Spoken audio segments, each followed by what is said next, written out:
Penata laksana jalan dan jembatan. 1. Penata laksana jalan dan jembatan sedang melakukan analisis struktur jembatan. Metode apa yang paling tepat digunakan untuk menganalisis respons dinamis jembatan terhadap beban angin? A. Metode elemen hingga. B. Metode beda hingga. C. Metode volume hingga. D. Metode analitik. E. Metode probabilistik. Jawaban yang tepat dari soal di atas adalah A. Pembahasan dari pertanyaan di atas yaitu, bahwa metode elemen hingga adalah teknik numerik yang paling efektif untuk menganalisis respons dinamis struktur kompleks seperti jembatan terhadap beban angin. Metode ini memungkinkan pemodelan detail geometri jembatan dan karakteristik material, serta dapat memperhitungkan interaksi fluida struktur yang kompleks. Kita masuk soal berikutnya. 2. Dalam perencanaan perkerasan jalan, penata laksana jalan dan jembatan menggunakan metode ASTO 1993. Apa fungsi utama dari structural number atau SN dalam metode ini? A. Menentukan tebal lapisan aspal. B. Menghitung beban lalu lintas. C. Mengukur kekuatan tanah dasar. D. Mengevaluasi drainase jalan. E. Mengindikasikan kapasitas struktural perkerasan. Jawaban yang tepat dari soal di atas adalah E. Pembahasan dari pertanyaan di atas yaitu, bahwa structural number atau SN dalam metode ASTO 1993 berfungsi sebagai indikator kapasitas struktural perkerasan secara keseluruhan. SN memperhitungkan kontribusi kekuatan dari setiap lapisan perkerasan dan digunakan untuk menentukan ketebalan lapisan yang diperlukan untuk menahan beban lalu lintas selama umur rencana. Kita masuk soal berikutnya. 3. Penata laksana jalan dan jembatan sedang mengevaluasi stabilitas lereng di sekitar jalan. Jika faktor keamanan atau FK lereng adalah 1,2, apa yang dapat disimpulkan? A. Lereng sangat stabil. B. Lereng dalam kondisi kritis. C. Lereng tidak stabil dan perlu perkuatan segera. D. Lereng memiliki stabilitas minimal yang dapat diterima. E. Faktor keamanan tidak relevan untuk stabilitas lereng. Jawaban yang tepat dari soal di atas adalah D.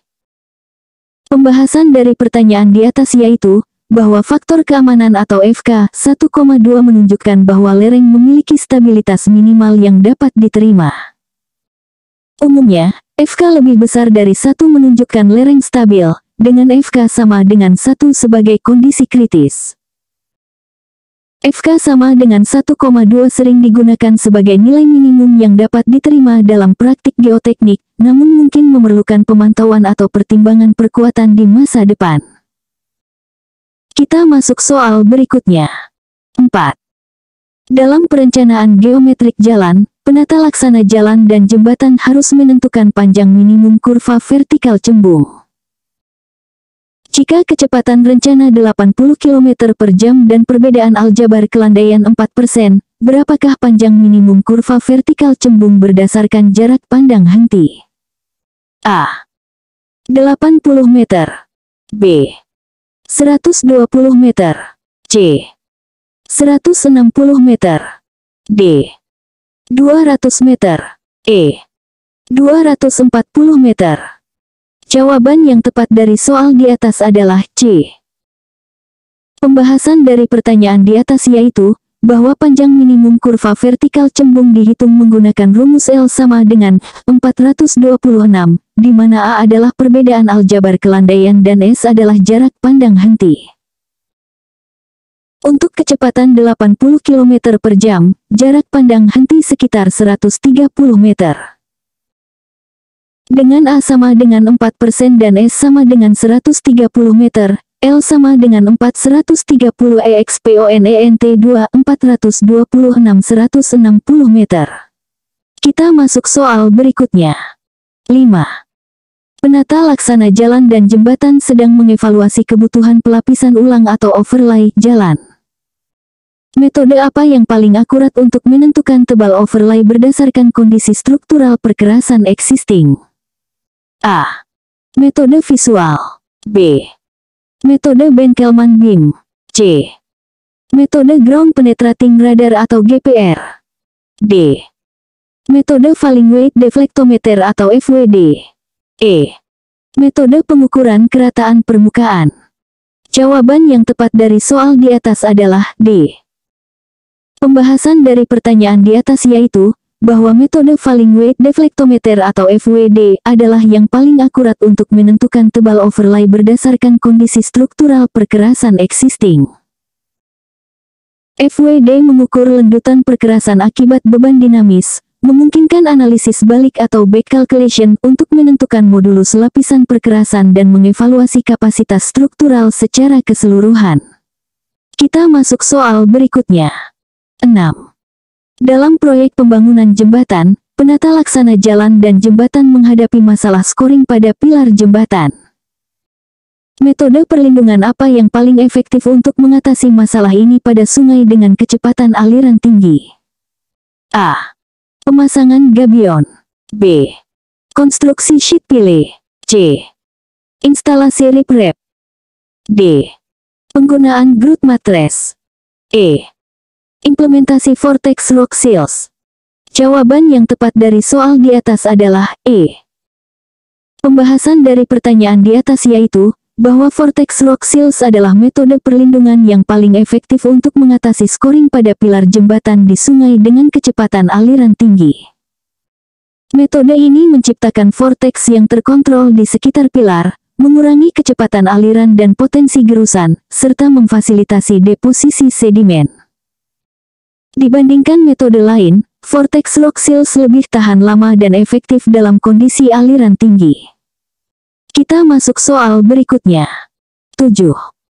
Penata laksana jalan dan jembatan sedang mengevaluasi kinerja perkerasan lentur menggunakan Pavement Condition Index atau PCI. Jika nilai PCI suatu ruas jalan adalah 55, bagaimana kondisi perkerasan tersebut diklasifikasikan? A. Sangat baik. B. Baik. C. Sedang. D. Buruk. E. Sangat buruk. Jawaban yang tepat dari soal di atas adalah C. Pembahasan dari pertanyaan di atas yaitu, bahwa dalam skala Pavement Condition Index atau PCI, nilai 55 termasuk dalam kategori sedang atau fair. Skala PCI berkisar dari 0 atau gagal hingga 100 atau sempurna. Nilai 55 menunjukkan bahwa perkerasan memiliki beberapa kerusakan yang signifikan dan mungkin memerlukan pemeliharaan atau rehabilitasi dalam waktu dekat untuk mencegah penurunan kondisi lebih lanjut. Kita masuk soal berikutnya. 8. Dalam perencanaan drainase jalan, penata laksana jalan dan jembatan harus menentukan kapasitas gorong-gorong. Jika debit aliran puncak adalah 2,5 meter kubik per detik dan kecepatan aliran maksimum yang diizinkan adalah 3 meter per detik, berapakah diameter minimum gorong-gorong lingkaran yang diperlukan? A. 0,8 meter. B. 1,0 meter. C. 1,2 meter. D. 1,4 meter. E. 1,6 meter.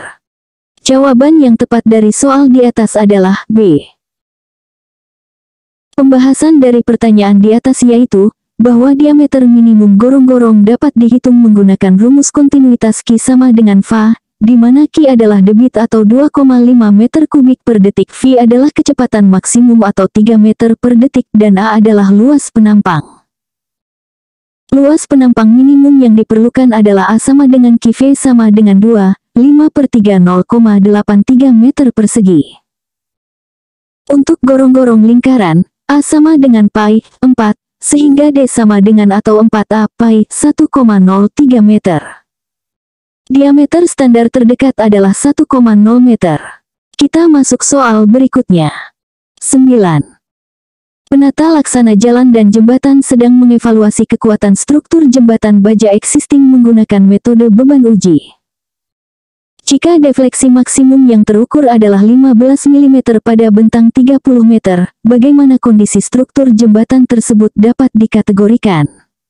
A. Sangat kritis dan perlu penggantian segera. B. Kritis dan memerlukan pembatasan beban. C. Cukup baik namun memerlukan pemantauan rutin. D. Baik dan masih dalam batas aman. E. Sangat baik dan melebihi standar desain. Jawaban yang tepat dari soal di atas adalah D. Pembahasan dari pertanyaan di atas yaitu, bahwa defleksi maksimum yang diizinkan untuk jembatan baja umumnya sekitar L800 hingga L1000, di mana L adalah panjang bentang. Dalam kasus ini, L800 sama dengan 30.000 per 800 sama dengan 37,5 mm. Defleksi terukur 15 mm masih jauh di bawah batas ini, menunjukkan bahwa struktur jembatan masih dalam kondisi baik dan dalam batas aman. Namun, pemeriksaan berkala tetap diperlukan untuk memantau perubahan kondisi struktur. Kita masuk soal berikutnya. 10. Dalam proyek peningkatan jalan, penata laksana jalan dan jembatan menghadapi masalah tanah dasar ekspansif. Metode stabilisasi apa yang paling efektif untuk mengatasi masalah ini pada area dengan keterbatasan ruang kerja? A. Stabilisasi mekanis dengan pemadatan dinamis. B. Penggantian material atau remove and replace. C. Stabilisasi kimia dengan kapur. D. Pemasangan geomembran. E. Injeksi grouting dengan material ekspansi terkontrol. Jawaban yang tepat dari soal di atas adalah E. Pembahasan dari pertanyaan di atas yaitu, bahwa injeksi grouting dengan material ekspansi terkontrol adalah metode yang paling efektif untuk stabilisasi tanah ekspansif pada area dengan keterbatasan ruang kerja. Metode ini memungkinkan perbaikan tanah in situ tanpa penggalian besar-besaran, meminimalkan gangguan pada struktur sekitar. Material grouting khusus dapat mengontrol dan menyeimbangkan potensi pengembangan tanah, meningkatkan kekuatan dan mengurangi permeabilitas tanah dasar. Kita masuk soal berikutnya.